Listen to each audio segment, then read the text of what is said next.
thế là này vội nọ nó kèm nấu té cái này thay đây té động đất tục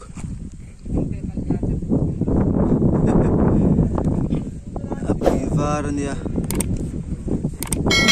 rai sao in cả lấy á khang à phải bên đó nè nè kêu đất tục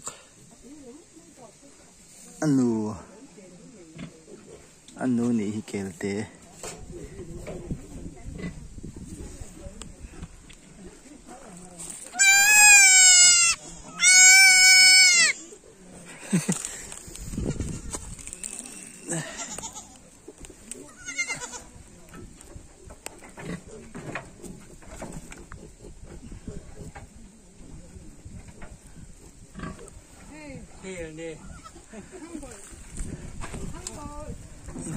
mà xin lỗi cái này chấm khăn này à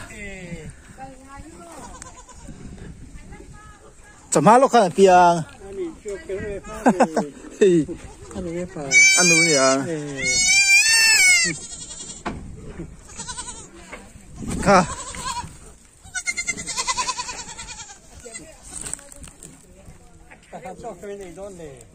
nhá áp khăn nó tụ áp khăn anh nhá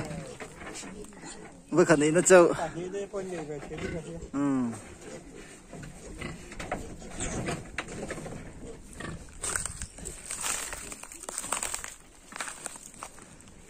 cái liền chi một đề tế mà chú liền chi đều mày cái mô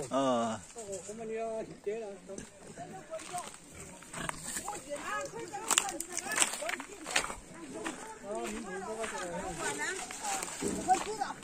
ơi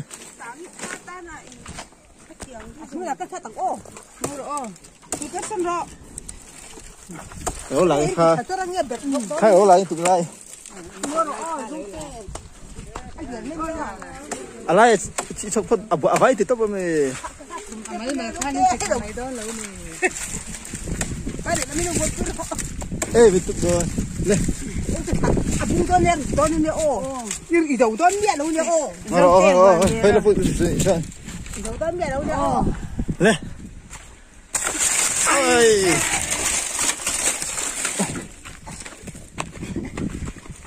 không có thịt ngay đón nghe vọc chơi là đón vọc cho là mang đâu này cái nào